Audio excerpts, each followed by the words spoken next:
We have the chop saw installed on this truck. We just tested our Ego power pack and it will not work for this because this takes a lot of power to start up. So you definitely need to plug into the house. Other than that, if you get a battery operated chop saw, that would be the better choice. And so here we go. We're gonna connect some cord. All right, so this one's $500, 15 amp, 1649. I guess maybe it's discontinued or something. So it's got all this stuff, but it has a cord. This one here is 60 volt, cordless, $700. You can do up to 675 cuts. No cords attached. Looks like it does have a area for the bag here. This one, I don't see one.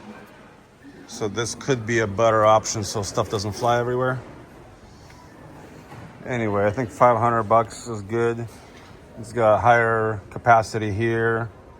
14-inch fence, 14-inch capacity horizontal. This one only has 12. And then 6.5, so that one does better. And the biggest part is right there, battery and charger sold separately. So this is like $1,000 right here versus $500. So let's try the 5.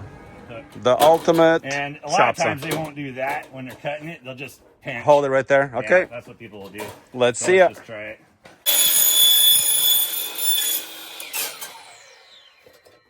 Amazing. Look at that seconds. cut. Okie dokie. Drilling, gunner machine, miter saw. Just arrived to our house and it's got a million corners. It's not really a million, but it's a lot. So we have this adjustable chop saw and we have the bracket that goes right there. So the saw is removable, and we still have the guillotine for all our straight cuts.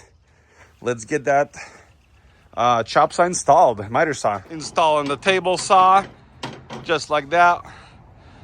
You'll need probably 2 people if you have the saw installed. And there it is.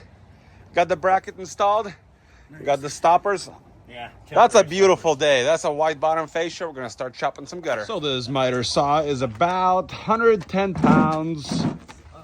So they're gonna install it on the fly using the preloaded brackets.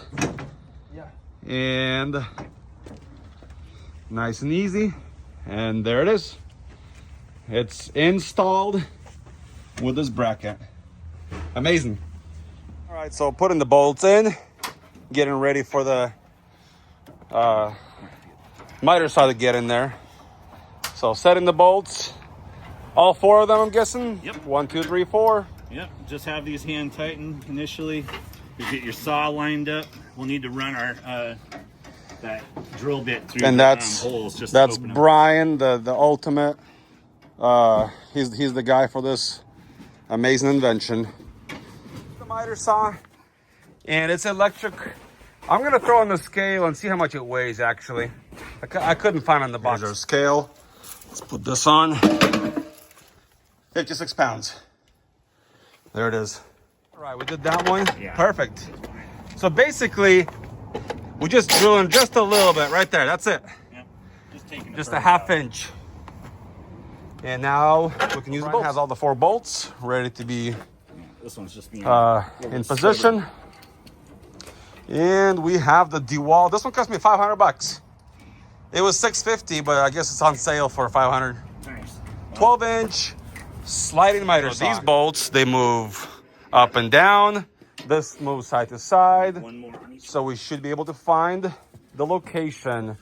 One more. Yep. This is what the saw will sit on. Oh. And then to adjust your saw height, you adjust your nuts up and down to perfect. Match it up to your gutter exit. So that one's a wide bottom fascia. We're gonna run it through, see what happens. Home tonight, I'm gonna order the brackets so they're we got that available. in there. That looks beautiful. Nice. So all the bolts lined it up. Let's run the gutter. So if you need to be able to switch the saw between a 5 and 6 inch gutter, what people will usually do is just leave this bolt that's on, or nut on the bottom here, hand tightened, loose it a little bit. They're already loose in our situation, and wiggle it forward or back to match to where Perfect. So the back matches. Yep. Because you want the back to be touching this, and you don't want your bottom to touch this because it'll scratch as it runs across. So it just needs to be just a hair. Yep. Kind of like the guillotine. Yep. When it runs right there, that spacing. This amount. Perfect.